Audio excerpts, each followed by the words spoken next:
নদিয়া গোদ্রুমে নিত্যানন্দ মহাজন পাতিয়াছে নাম হট্ট জীবের কারণ।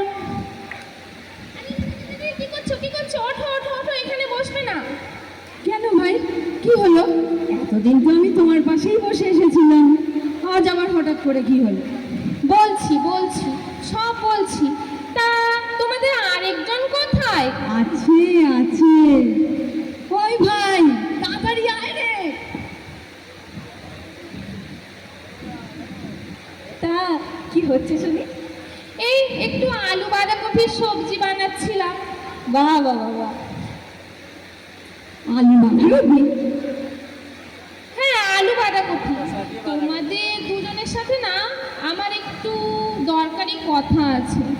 অনেক দিন ধরেই তোমাদের দুজনকে বলবো বলবো ভাবছি, কিন্তু আমার নিজেরই বলতে একটু খারাপ লাগছে। তবে তোমাদের দুজনকে কথাটা আমাকে বলতেই হবে। তো বলেই ফেলো বাবু, এত ইঞ্জিনিয়ার না করে না তাড়াতাড়ি বলো। আসলে আমি না তোমাদের দুজনের সাথে সম্পর্কটা আর কন্টিনিউ করতে পারবো না। তোমাদের দুজনের সাথে আমি ব্রেকআপ করতে চাই।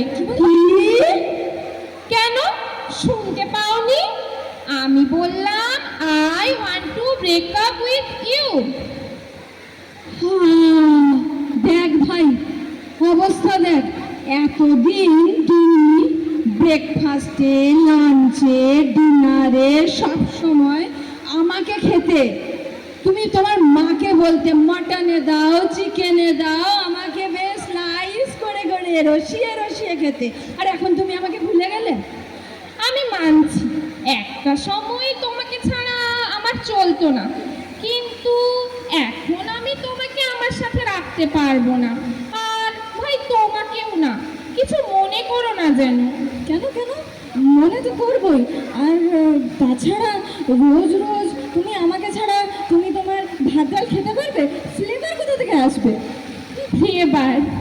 হাসালে ভাই, তুমি ফ্লেভারের কথা বলছো?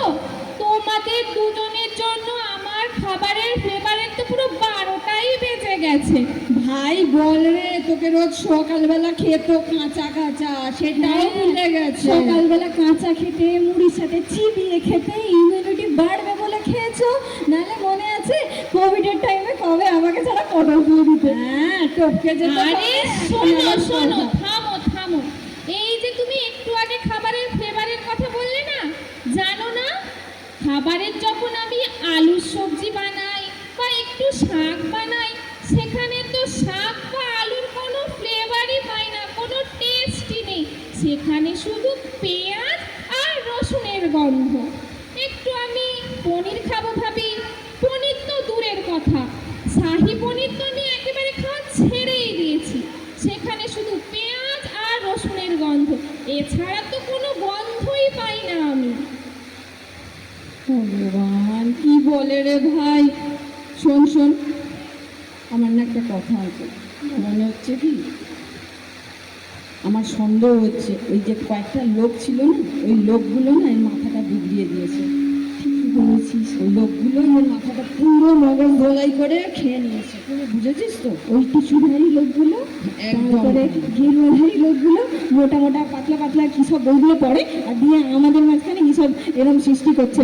কতদিনের সম্পর্ক বল, আজকে তো ছেড়ে দিয়ে খারাপের মতো সব ভুলে গেছে, আর কিচ্ছু বলার। সরো সরো সরো, তোমরা ঠিকই বলেছো, কিন্তু ভাই একটু ভুল হয়ে গেল। ওই যে বললে না ওই টিকিধারী নাকি, আরে ওসব টিকিধারী বলে না ওদের। আসলে আমি তো এখন ইসকনের সাথে যুক্ত হয়েছি, ওখানে প্রভুদের প্রবচন শুনছি, তাছাড়া প্রভুপাদের লেখা শ্রীমদ্ ভগবদ গীতা যথাযথ পড়েছি। আর সেখান থেকে আমি এখন আমার জীবনটা আধ্যাত্মিক পথে পরিচালনা করতে চাই। আর সেখানে তোমাদের দুজনকে সাথে নিলে কিন্তু আমি আধ্যাত্মিক পথে উন্নতি করতে পারবো না। তা তুমি গীতা পাঠ করলে, আধ্যাত্মিক উন্নতিও করলে, কিন্তু আমি যে তোমাকে ইমিউনিটি দিয়েছি, তুমি যদি বেঁচেই না থাকো, যে গীতা পাঠের করবেটা কি? তুমি ইমিউনিটির কথা বলছো, ইমিউনিটি দেখাচ্ছ? এই তোমাদের দুজনের জন্য আমার তো শরীরে রেসপন্স টাইম একেবারে কমে গেছে। আরে ভাই,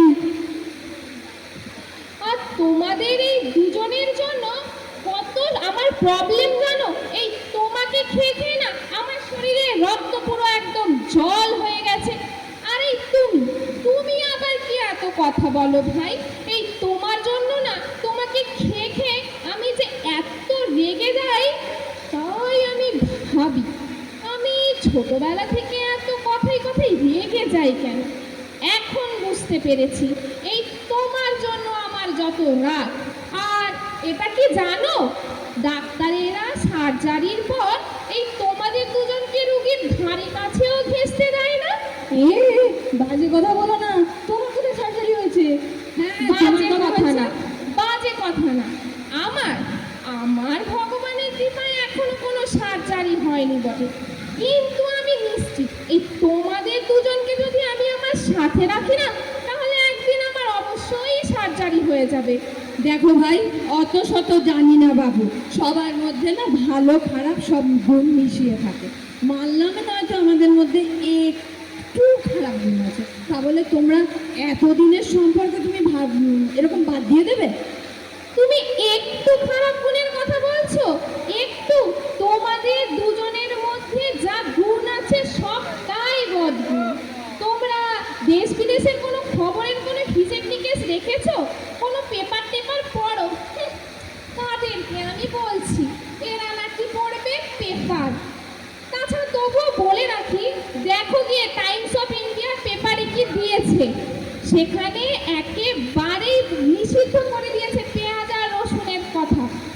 ব্রিটিশ কালচারে বলেছে পেঁয়াজ আর রসুন শরীরের পুরো একদম 12টা বাজিয়ে দেয়। আর তাছাড়া বৌদ্ধ ধর্মের কথা তো তোমরা শুনেছো, সেখানে বৌদ্ধ ধর্মে বলেছে পেঁয়াজ রসুন একেবারে নিষিদ্ধ। আর ভারতের কথা তো ছেড়েই দিলাম, ভারতের থেকেও ভারতের কোনো কালচারের কথা জানো না।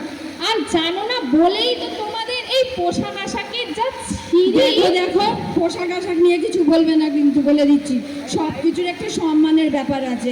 এইভাবে তোমরা আমাকে অপমান করতে পারো। ঠিকই বলেছে। তাছাড়া এখন মডার্ন সিভিলাইজেশন, জিন্স প্যান্ট ছাড়া তোমার মতন আগেকার যুগেই ধুতি কেই বা ধরে। আরে থাকো তো ভারতে, ভারতের জাতীয় পোশাক হচ্ছে এই ধুতি পাঞ্জাবি। তাছাড়া ওই ব্রিটিশ কালচারের মতনই প্যান্ট শার্ট এসব মানায় না ভাই। ভাই চেপে যা, চেপে যা, আর বেশি ঘাঁটাস না, কি সব উল্টো পাল্টা বলা শুরু করেছে। আর এই যে শোনো, এদিকে এসো বলছি, এসো এসো এসো। তোমরা যে এত বড় বড় কথা বলছো, তোমরা জানো তোমাদের জন্ম কি থেকে হয়েছে? একটু আগে তুর্কি কালচারের কথা বললাম না, ওখানে তো তোমাদেরকে শয়তান বলেছে, শয়তান শয়তান। ওই যখন শয়তানদের স্বর্গ থেকে বিতাড়িত করেছিল না, তখন শয়তানরা যেখানে সোজাভাবে পা রেখেছিল সেখান থেকে এই তুমি রসুনের সৃষ্টি হয়েছে। আর যেখানে উল্টোভাবে পা রেখেছিল সেখান থেকে তোমার সৃষ্টি হয়েছে। আর ভারতীয় কালচারে তো তোমাকে বলেই দিয়েছে, শ্রীমদ্ ভগবত গীতাতে দেখবে সব অন্ধবিশ্বাস, যত যত সব অন্ধবিশ্বাস। ঠিক। শোনো শোনো, শান্ত হও, এদিকে এসো।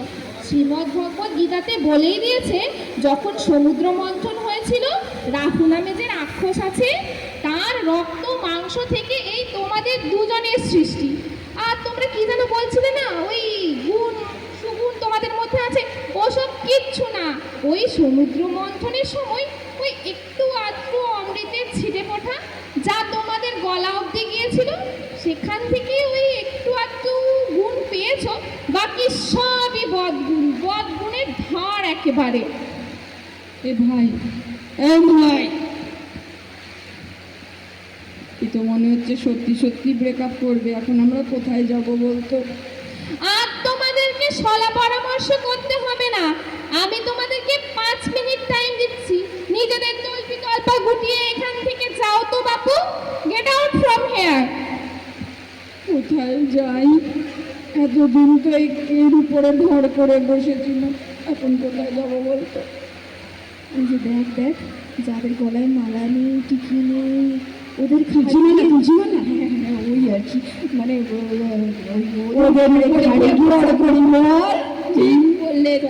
চল চল চল, যাদের কণ্ঠি নেই, টিকি নেই, তাদের উপর ভর করবো।